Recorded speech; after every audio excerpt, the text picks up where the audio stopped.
Ажлынхаа өдрүүдийг амжилт бүтээлээр дүүрэн үдэж, амралтын энэ өдөр цэнхэрлэгцийнхээ өмнө суугаад MN2 телевизтэй хамт байгаа үзэгч танд энэ үчийн мэндийг хүргэе. Бэм гарагийн хөтөлбөр эхэлж байна.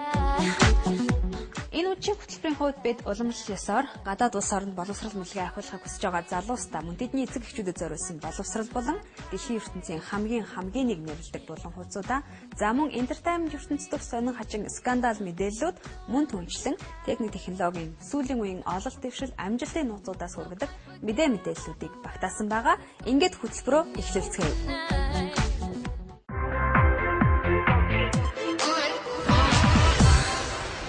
Бид 7 хоног бүр хамгийн нэг нэрлж байгаа. Дэлхийн ертөнцийн хамгийн гэж нэрлэгдэх зүйлс дэндүү олон байдаг. Энэ 7 хоногийн хувьд бид дэлхийн олон оронд байдаг хамгийн хачирхалтай байгууламжууд буюу архитектурын сонин содон шийдлүүдээс онцлон хүргэж байна. Красивый домик буюу тахир байшин. 2003 оны 1-р сард барилгын ажил нь эхэлж тухайн оныхон 12-р сард бүрэн дууссан энэ байшингийн зургийг нь харсан хэн боловч Photoshop програмаар засч янзалчихжээ гэж андуурмаар. Гэвч энэ бол бодиттойгоор оршдог барилга. Польшийн алдарт уран бүтээлч, хүүхдийн номын зураач Ян Марсин Сансер болон Шведийн зураач Пьер Дахлбергийн бүтээлүүдээс сэдэвлэн энэ барилгын гадаад дүрх хэлбэр дүрсийг бодож гаргажээ. 4000 м2 талбайтай Красивый домик нь Польшийн Сопот хотод байрладаг бөгөөд худалдааны төвийн барилга юм. Сакс хэлбэртэй байшин. Америкийн Ohio мужийн Ньюарк хотод нэгэн том сакс бий. Дэлгүүрийн саксны үйлдвэрлэлийн чиглэлийн бизнес эрхэлдэг Longa Berger компани офис болсон энэ барилга нийтдээ 180,000 м2 талбайтай. 2 жилийн хугацаанд $30 сая зарцуулан байж энэ байшин босгосон гэхээр үнэхээр их хүч хөдөлмөр хөрөнгө мөнгө орсон байгаа биз. Компанийн эзэн Дэйв Лонгабергийг сагсан байшингийн төслөө өөрчлөхийг олон хүмүүс ятгах байсан ч эцсийн эцэст тэр хүслээ биелүүлж чаджээ. I wanna be a billionaire so fucking bad by all of the things I never. Канзас хотын нийтийн номын сан. Манайд бол номын сан гэхээр классик маягийн хийцтэй барилга хэний ч санаанд буух үз. Тэгвэл Америкийн Канзас хотод игнүүлэн өрж тавьсан номнууд маягийн экстерьер хийцтэй номын сан байдаг гэвэл та итгэхгүй. Хотын иргэд Канзас хотыг төлөөлөх номуудыг санал асуулга явуулсны дүнд хотынхон түүх соёлтой холбоотой 22 номыг сонгож тэдгээрийн дүрстэй байшинг ийхүү барьсан түүхтэй юм.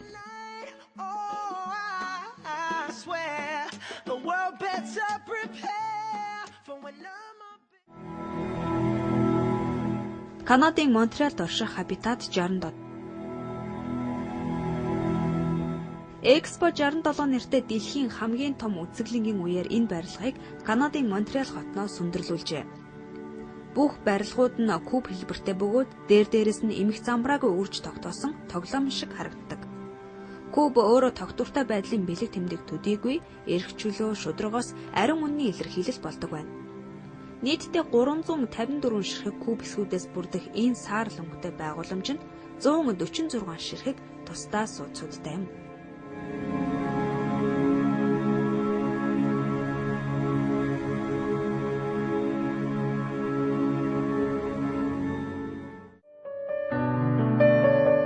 Кубик байшингууд. Голландын Роттердам хотно байх энэ байгууламжийн санаа 1970-ад оны үеэс ихтэй. Тухайн үед Гелмонд хотно баригдаад байсан 100 тонны куб хэлбэрийн байшингаас Пит Плом гэгч санаа авч энэ төслийг хэрэгжүүлсэн байна. Роттердам хотын захиргаа түүнээс явган хүний гүүрэн дээрх орон зайг ашиглан байшин барилга барьж болох хэсэг талаар асуусан нь энэхүү куб хэлбэртэй барилгуудын эхлэл болжээ.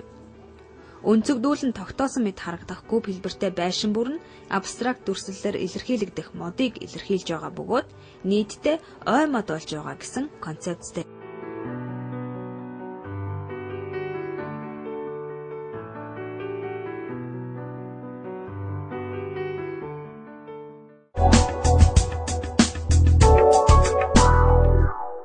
Гадаадд сурах хүсэлтэй залуус олон байдаг ч хаана хинт хандхаа мэддэггүй. Хаанаас ямар мэдээлэл авахыг ч бас мэддэггүй. Энэ 7 хоногийн хувьд боловсрал болон боловсролын зөвлөгөө мэдээллийн төвд хандсан байгаа. Ямар учиртай тэтгэлгүүд хаанхан ямар сургуулиудын эсэл зарлагдсан байгааг одоо бүгдээрээ хамтдаа сонирхцгоё. Манай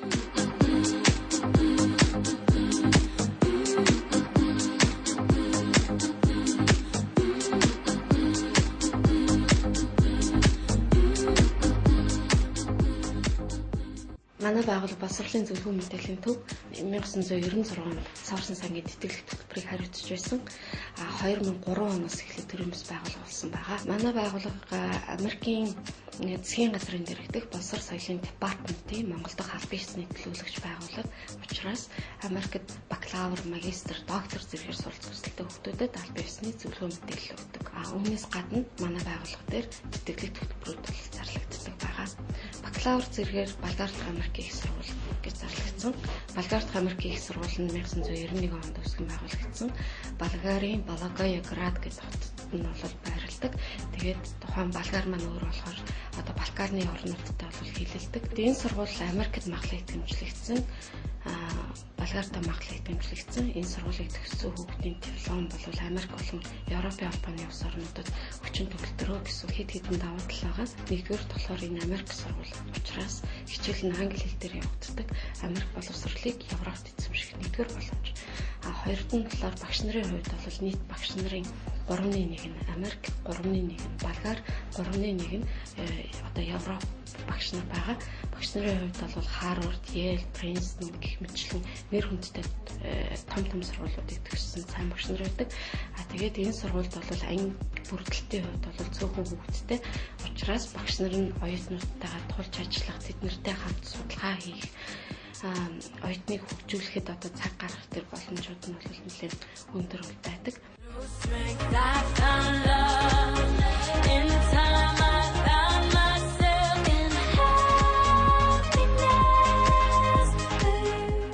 Болгарт Америкийн их сургууль дээр болохоор нийтдээ 40 гаруй орны хүүхдүүд бол суралцж байгаа. Тэгээд эндээс бол хамгийн их тоогоор суралцж байгаа нь Америк хүүхдүүд. Тэгээд энэ сургуульд ингээд орохын тулд юу авах гэхээр нэгдүгээр бол одоо гадаад суралцах хүслээр хэмжилттэй тийм ээ.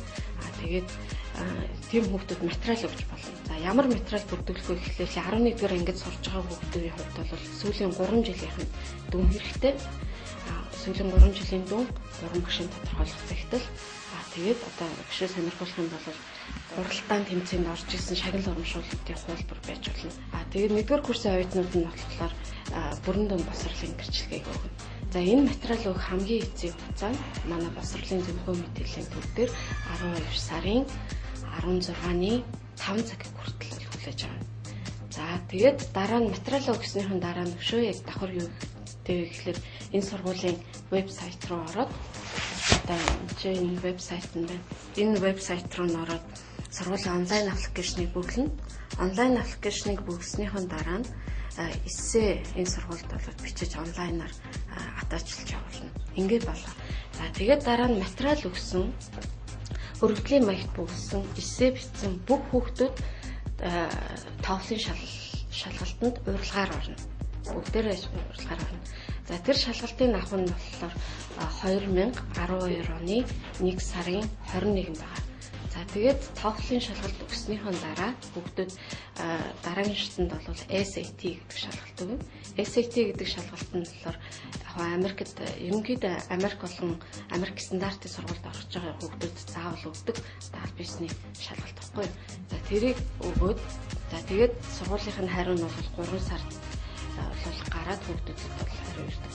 Хариу сургуулиас болохоор нэгдүгээрт бол яг TOEFL дээр 550 тэгээд SAT дээр 1200 ба түүнээс дээш 90 оноо авах юм бол сургууль бол нэгдүгээрт нь тэнцэн тий. Хэрвээ яг тэр оноон дээр нь арай хүрээгүй байх юм бол сургуулийн дэргэдэх хэлний бэлтгэл бас санал болгодог. Тэтгэлэг бол байгаа. Нэгдүгээр тэтгэлэг нь болохоор Сорсон сангийн тэтгэлэг. Тухайн жилийн материал өгсөн бүх хүүхдүүдээс хамгийн мундаг нь байж чадах юм бол Сорсон сангийн тэтгэлэг болгоно. Тэгээд дараа нь ерөнхийлөгчийн нэрмжид бүтэн тэтгэлэг гэж байгаа. Энэ нь болохоор сургалтын төлбөрийн одоо $9300 тэр чигээр нь чөлөөлөх гэсэн.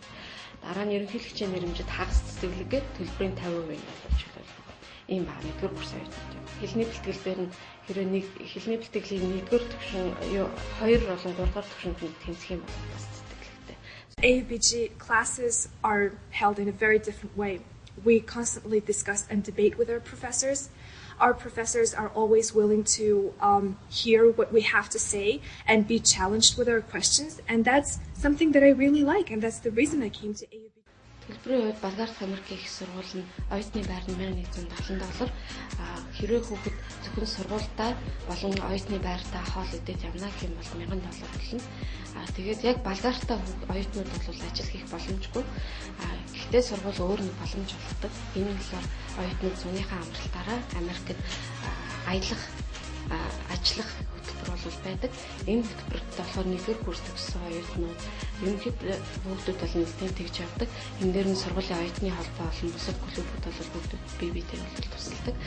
Тэгээд хүүхдүүд Америкт яг зуны 3 сарын хугацаанд яг хэдэн ажил хийж исэн, хэр их мөнгө одоо цааш нь хадгалж ирснээс хамаарат буцаад одоо багаартай эрэхтэй $6,000-аас $10,000 хоригдолтой ирдэг.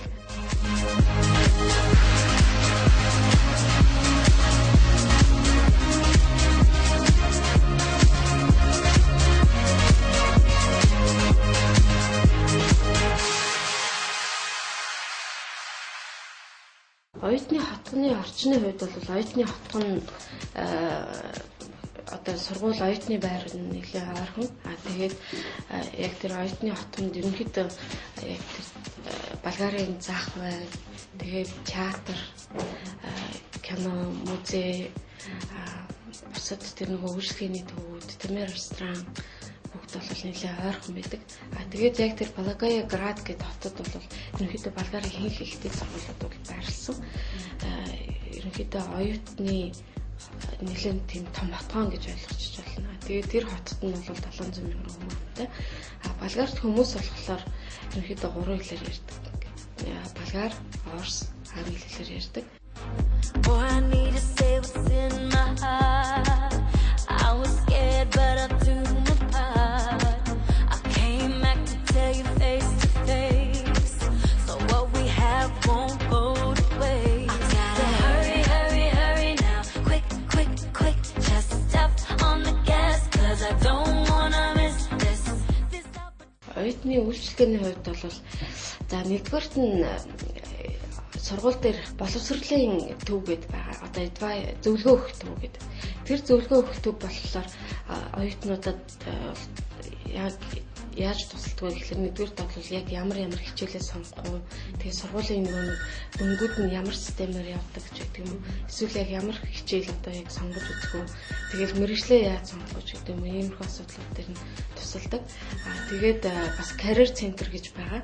Тэр career center-ын 4-р курсын оюутнуудад одоо ажил яг яаж хайх вэ, ямар тактиктэй хайх вэ, хаана ажлын байр байгаа. Ажилд ороход одоо нөгөө ярилцлага хийдэг шүү дээ, тийм ээ. Тэр ярилцлаганд яаж бэлтгэх вэ? Тэгээ CV, resume яаж бичих вэ? Гэхмэчлэн тэгээд бас нөгөө нэг ажлын үзэсгэлэн яармаг зохион байгуулдаг. Өшөө бас хэрэв хүүхэд яг бакалавра төгсчөөд цаашгаа Америкт ч юм уу хаана нэгтэй суралцах хүсэлтэй бол тэр талаарх бүх зөвлөгөө мэдээллийг бол өгдөг. Хаана тэтгэлэгтэй сургууль ямар одоо шалгуур тавьж ийн. Тэгээд мэдээллийн зөвлөж өгөхөд бол бас тусалдаг байна. Can't wait to have you near. I gotta hurry, hurry, hurry now. Quick, quick, quick. Just step on the gas, 'cause I don't wanna miss this. This opportunity will only come once in my life. Суралцах мэргэжлүүд нь болохоор антрополог, бизнесийн удирдлага, компьютер, эдийн засаг, Европ судлал, түүх, сэтгүүл зүйн, уран зохиол, математик, философи, улс төр олон улсын харилцаа хэмжлэн ангууд бол байгаа. Тэгээд хүүхэд яг 2 мэргэжил эзэмшиж болно эсвэл 1 мэргэжлэрээ ч хийж болно. Энэ сургууль өөрөө нэг либерал арт сургууль. Либерал арт сургууль гэдэг нь ямар учиртай юм гэхээр ихэвчлэн ингээд манай хүүхдүүд ерөнхийдөө хасаг хүүхдүүд яг 10 жилээ төгсөөд яг ямар мэргэжил эзэмших юм бол хараахан шийдээгүй байдлаар сургуульд ордог. Тэгэхээр иймэрхүү сургуулиуд эхний 1-2 жилдээ бол яг өөрөө мэргэжих чиглэлээ сонгохгүй яваад иж болно. Одоо яг дуртай хүссэн хичээлүүд аваад нэг нийгмийн ухааны ч гэдэг юм уу тийм ээ. Нэг одоо инженер, компьютер ухааны ч гэдэг юм хичээлүүд ингээд авч жагаад 3 дугаар курсээсээ яг өөрөө мэргэжлээ сонгоод цаашаа үргэлжлүүлээ сурч болдог. Өөрөө бас нэлээд уян хатан хүүхдүүдэд ханд. You need to understand rather than memorize. You need to interpret. You need to learn the theories, but at the same time apply them to real life. So therefore, I think the education here is more dynamic and learning is much more. Хэлний бэлтгэлд манайхаас одоо Монголоос 12 хүүхэд явсан. Тэр 12 хүүхэд болохоор 3 нь одоо хэлний бэлтгэлээ 1-р төвшин гэж явсан. Тэгээд энэ хичээлийн 1-р бэлтгэл одоо төвшин нь болохоор 3 сарын хугацаанд 7 хоног 5 удаа өглөө 8-аас орой 5 цаг хүртэл ерөнхийдөө эрчимтэй англи хэл бол үзэж байгаа. Төлбөрийн хувьд бол $1,500 байгаа. Хоёрдугаар төвшөнд нь болохоор мөн адилхан ингээд 3 сарын хугацаанд 7 хоногт ингээд 5 удаа. Төлбөр нь болохоор арай нөгөө хоёрдугаар төвшөнд орсон хүмүүсд бол тэтгэлэгтэй $750. Гуравдугаар төвшөнд нь болохоор зөвхөн TOEFL, ACT-ийн бэлтгэл. Энэ нь болохоор төлбөр нь бүр $350 байна.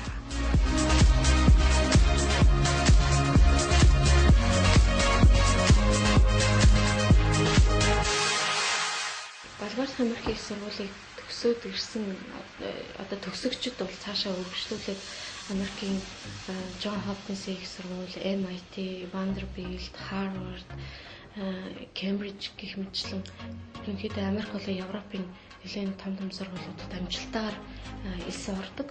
Нэгдүгээр, хоёрдугаар талаар одоо Монгол оюутнууд ингээд бас цаашаа их орондоо ирж ирээд гадаадын болон Монголын хөрөнгө оруулалттай компаниудад бол ажиллаж байгаа. Тэгээд яг энэ сургуулийг төгсөн төгсөгчдийн хувьд бол албаны газар яг ажилд орлоход бол хэд хэдэн давуу талтай. Нэгдүгээр бол англи хэл нь маш сайн болохоор маш хурдан нөгөө карьер өсгөж өгөх юм дээ. Тийм давуу талтай. Тэгээд энэ сургуульд одоо яг ингээд сонирхож байгаа хүүхдүүд энэ сургуулийг одоо манай дээр материалаа ингээд өгөх юм бол нэгдүгээр бол бидний бүртгэлийн хурамж бол авахгүй. Энэ сургуульд одоо тэнцээ чи тэтгэлэг авлаа гэхэд бас бид нэр зурчлалыг бас төлөхгүй. Өөрөө бас эцэг нь хүүхдүүдэд бас их таатай боломжийг бүрдүүлж байгаа.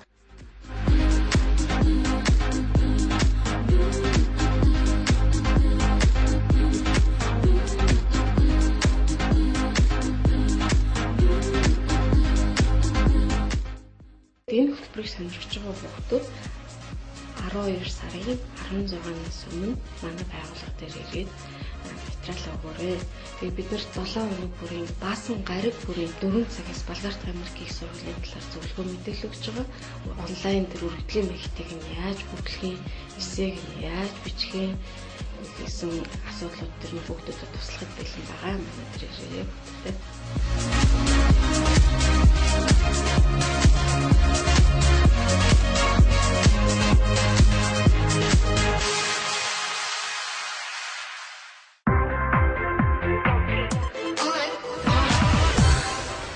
Канадаас гаралтай дэлхийн хэмжээний одоочин Селин Дион ихэр хүүхдүүдийн төрсөн өдрийг хэрхэн тэмдэглэж өнгөрөөсөн байв. Канадаас гаралтай дуучин Селин Дион ихэр хүүхдүүд төрүүлэн гэр бүлийнхэн гишүүдийн тоог нэмсээр даруй 1 жилийн хугацаа өнгөрчээ. Селин Дион өөрийн нөхөр Рене Анжелес болон том хүү Рене Чарльз нарын хамтаар ихэр хүүгүүдийн төрсөн өдрийг тэмдэглэж Walt Disney-гээр аялуулсан байна. Эхрүүд Мики хулган болон Дональд нугасны дүрстэй төрсөн өдрийн мелоны лав үлээсэн талаар гэр бүлийнхэн найз People сэтгүүл өгсөн ярилцлагадаа дурджээ. Дэлхийд дахинд хүлээн зөвшөөрөгдсөн дуучин Селин Дионы хувьд ирэх 12 дугаар сараас Лас Вегас дахь цуврал тоглолтоо эхлэхээр төлөвлөсөн байна.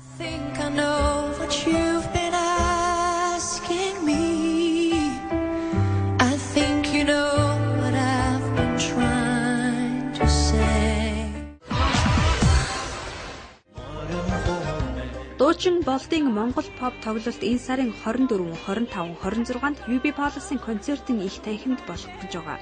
Үүнтэй холбоотойгоор түүний Facebook хуудас идэвхтэй ажиллаж эхэлжээ. Тоглолттой холбоотой шинэ мэдээлэл, санал асуулга, уриалга, захин хуудасаар нь тасралтгүй өрнөж байна. Анхаарал татсан нэгэн хилцүүлэг явж байгаа нь Болдын тоглолт улс тунхагласны ойгоор болж байгаа нь тохиолдсон хэрэг биш гэнэ.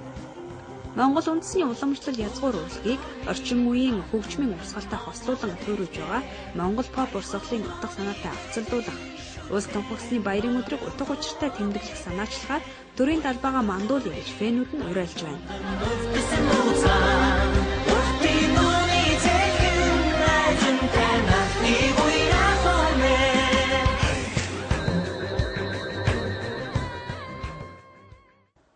Холливуд дахь алдрын гудамжнаа байх одолтын тоо нэгээр нэмэгдсэн байна. Энэ хэний од юм бол?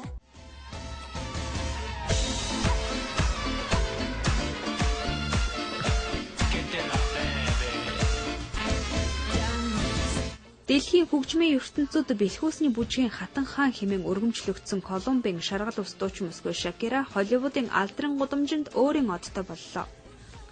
Колумбийн дуучин, хөгжимчин, продюсер, бүжигчин Шакира 1996 онд пьес Descalzo цомгоо гаргасан нь Латин Америк болон Испанд алдаршиж, түүнд алдар хүндийг авчирсан юм.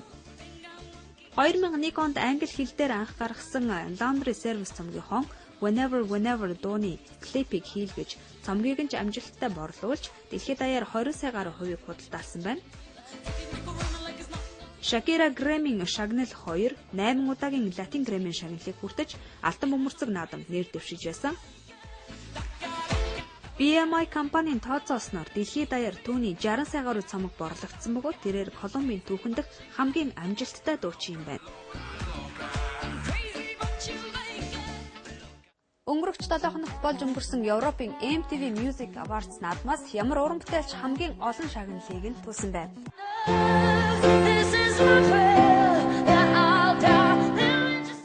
Европын MTV Music Awards наадам болж өнгөрлөө.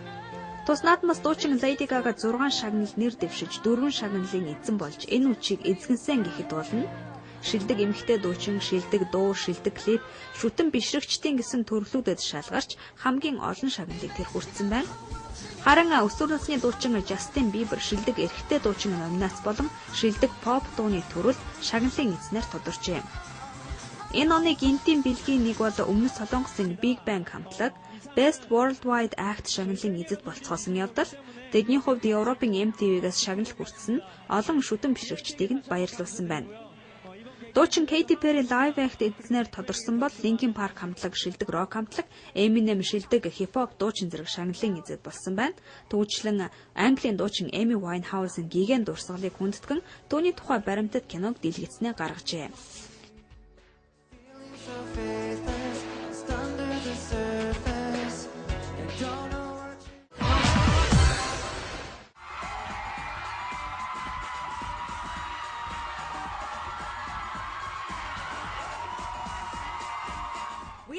Дуучин Mariah Carey түүний нөхөр Nick Cannon-оор ихэр хүүхдүүдийн эцэг их болоод 6 сарын хугацааг үдэж буй. Тэгвэл дуучны хувьд хүүхдэд төрүүлснээс хойш 30 гаруй килограмм жим хассан тухайга мөн гайхалтай сайхан гойлог биетэй болсноо өнгөрөх 7 хоног телевизээр үзэгчдэд харуулжээ. Ердөө бариу хар өнгийн торко, сахин хүрэмтэй ярилцлаганд оролцохоор ирсэн Mariah Carey хоолны дэглэм дасгал хөдөлгөөний тусламжтай нилээдгүй хэдэн килограмм жим хаснаа нуулгүй ярьсан байна. Түүний хувьд жирэмслэлтээс үүдэлтэй жин нэмж дахин хуучин галбартаа орж чадахгүй нэ хэмээн санаа зовж байсан ч биед нь хуримтлагдсан их хэмжээний ус хоолны дэглэмээс үүдэн гадагшилснаар жингийн асуудал тийм ч айхтартай тулаагүй байсныг ойлгосон гэнэ. Ямар ч байсан ердөө хагас жил хүрэхгүй хугацаанд хуучин галбраа олж авсан тэрээр нэг хэсэгтээ уран бүтээлээсээ хөндөрөх бодолтой байгаагаа дурджээ.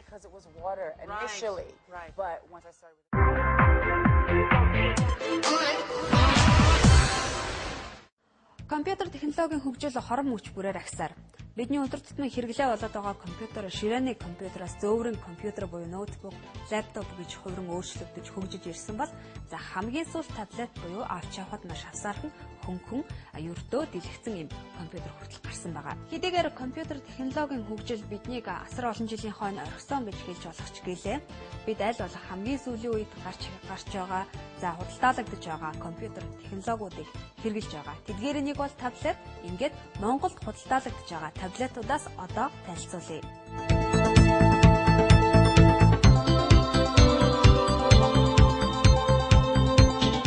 За тэгэхээр хамгийн сүүлийн үед одоо хүмүүсийн өргөн хэрэглээнд бас нэвтрээд байгаа энэ хүү таблетын талаар мэдээллийг хүргэе гэж бодож байна. За тэгээд анх бол Apple компаниас iPad гэдэг таблет хөрөмжийг гаргасны дараагаар худалдаанд болохоор бусад Google-ээс гаргасан Android-д суурилсан бас таблетуудыг үйлдвэрлэгчид гаргасан маа. Сүүлийн үед бүхий л одоо гар утасны компани үйлдвэрлэгчид таблетэд зориулсан таблет Android үйлдвэрлэлийн системтэй зохицож ажилладаг таблетуудыг бол худалдаанд гаргасан маа. За тэгээд үүнд бол энэ сүүлд гарсан энэ Acer гэд таб байгаа. За тэгээд энэхүү таблет нь болохоор юугаараа бас Apple-ийн iPad-наас ялгаатай вэ гэвэл энэ чөлөөт их үйлдвэрлэлд ихтер суурилсан болохоор энэхүү таблет нь болохоор програм болон дуу суулгах зэрэг дээр илүү их iPad-аас илүү нээлттэй чөлөөт байгаа. За тэгээд энэхүү таблет нь болохоор Tegra 2 гэдэг чипэн дээр суурилсан. Tegra 2 гэдэг нь одоо сүүлийн үед гарсан өндөр нэгчлэлтэй дүрс болон видео тоглоомыг ажиллуулахад төвөггүй, гацалтгүй ажиллуулах тийм зорилттой чипийг өөртөө авсан маа. За мөн бас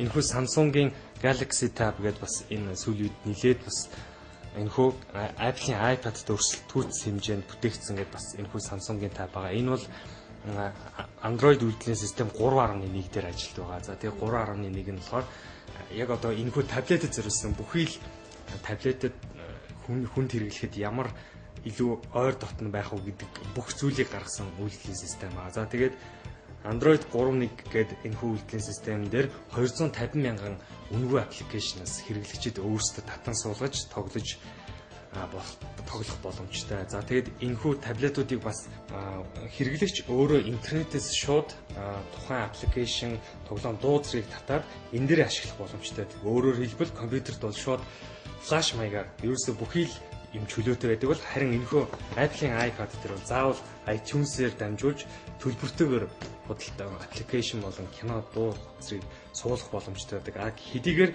энэхүү төлбөртэйгээр суулгах боломжтой ч гэсэн бас энэхүү Apple-ийн iPad-д зориулсан jailbreak гэж зүйл байдаг. Та тэрийг суулгах юм бол бас чөлөөтэйгээр суулгах боломжтой байдаг.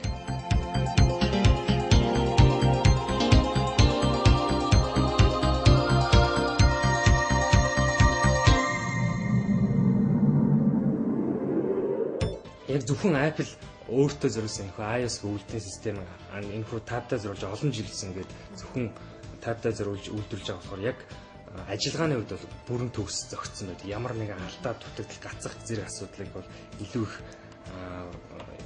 арилгасан тийм байдаг бол харин энэхүү Android үйлдвэрлэлийн Honeycomb гэдэг нь бол бүх үйлдвэрлэгчид өөрийнхөө таблетэнд зориулж суулгаж ажиллаулдаг болохоор бас баг зэрэг дутагдaltaй талууд байдаг. Үүнд бол гацах, за тэгээ бас тоглоом энэ төр тоглож байхад гинт гарах гэсэн тийм баг зэрэг жижиг сажиг алдаанууд байдаг. Энэ ямар учиртай юм бэ гэвэл зөвхөн нэг таблетэнд одоо Apple бол зөвхөн таблетэндээ зориулж үйлдвэрлэлийн системийг суулгаж ажиллаж байгаа бол энд бол зөвхөн нэг үйлдвэрлэлийн систем гаргачаад тэрийг маш олон үйлдвэрлэгчид өөрсдийнхөө энэхүү бүтээгдэхүүнд үйлдвэрлэж байгаа баг зэргийн алдаанууд байдаг. Гэхдээ үүнийг Google-ийн Android цаашид засаж сайжруулсаар яваа. Тэгээд сүүлд гарсан энэхүү 3.1 дээр бол тийм асуудлыг ерөнхийдөө шийдвэрлсэн гэж ойлгож байна.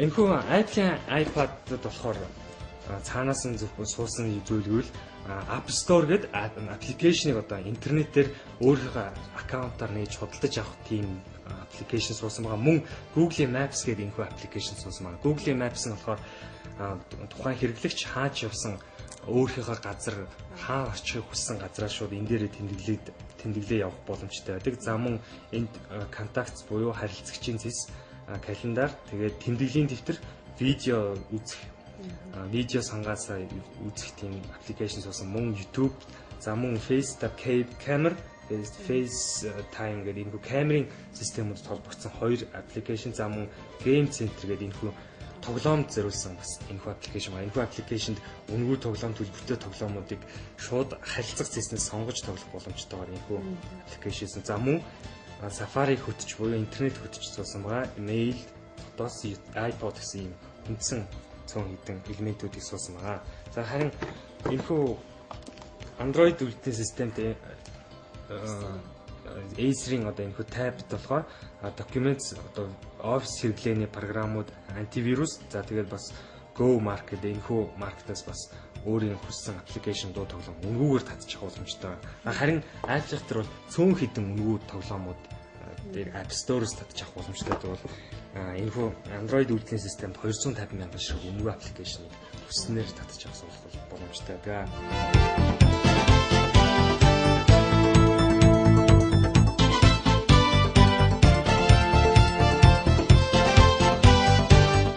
Санахоо багтаамжийн хувьд Apple-ийн iPad бол 16, 32, 64 гэсэн үндсэн багтаамжуудтай үүнийг бол ихсэх боломжгүй байдаг бол Android-ийнх бол өөр дээр мөн бас 16, 32, 64 гэж гарч байгаа. Тэгээд үүнийг бас давхар гаднаас нэмэлт memory stick буюу багтаамжийг өсгөх боломжтой байдаг Android үйлдвэрлэлийн систем. За энэхүү Samsung-ийн Galaxy Tab 10.11 нь болохоор өөр дээрээ 1 GB-ийн дотоод санахой мөн хос цөмтэй 1 Гц-ийн хурдтай CPU-тэй. За тэгээ бас Exynos гэсэн график карт буюу чипийг өөр дээрээ суулгасан байна. За тэгээд Samsung-ийн Galaxy Tab бусад табууд одоо Acer Tab зэрэгс ямар илүү бас өөр дээрээ Android одоо хэдийгээр бүгд Android 3.1 гэсэн таблет зэрэг үйлдвэрлэлийн системтэй ч гэсэн энэхүү табууд бүгд өөрөө өөрсдөө зориулсан тусгай онцгой аппликейшнуудыг бас өөр дээрээ суулгаж бас цэсний өөр сонголттой байдаг. За Acer дээр болохоор өөр дээрээ шууд HDMI Full HD-гээр өөр дээрээс дүрс гарах хүчин чадал бүхий гаргалтыг өөр дээр агуулсан мөн энд чих хөвчний холболт. За тэгээ энд бас SIM картны оролт. За тэгээд энэ дэр бас бүр USB хүртэл өөр дээрээ ашиглаж залгаж одоо USB дотроо бүх файлыг өөр дээр бас үзэх боломжтой байгаараа энэхүү Galaxy Tab бас давуу талтай байна. Мөн Full HD 1080 бичлэгийг аль алин дээр нь үзүүлэх боломжтой байна. За харин iPad-ны хувьд болохоор артал нь сайжруулсан хөнгөн цагаан гэсэн материалаар хийгдсэн байдаг. За тэгээ бас нүүрэн талын шилэн гадаргуун зурагтаас сэргийлэгдсэн Olifronic гэсэн шилээр бүрсэн байдаг. Энэ нь болохоор бас гарын ойр зургийн зурагталтаас сэргийлдэг. За тэгээд хэмжээний хувьд бол мөн хэдийгээр Galaxy Tab-ыг бодох юм бол арай дөрвөлжин. Тэгээд өнгөний хувьд болохоор хоёр сонголттой. Мөнгөлөг цагаан гэсэн сонголттой.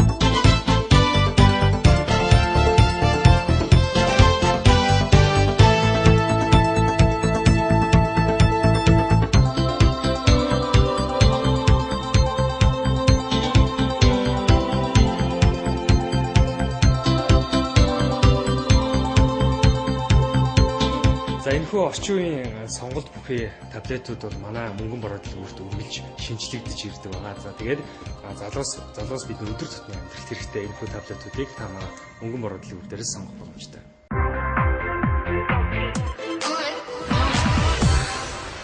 Бидний бэлтгэсэн хөтөлбөртэй хамт байсан үзэгч танд баярлалаа. Хөтөлбөртэй холбоотой санал хүсэлтээ энэ доор хуудасаар хандаж бидэнд ирүүлээрэй. Таны санал, таны хүсэл бидэнд үргэлж үнэтэй байх болно. Эх 7 хоногт уулзцай. Түр баяртай.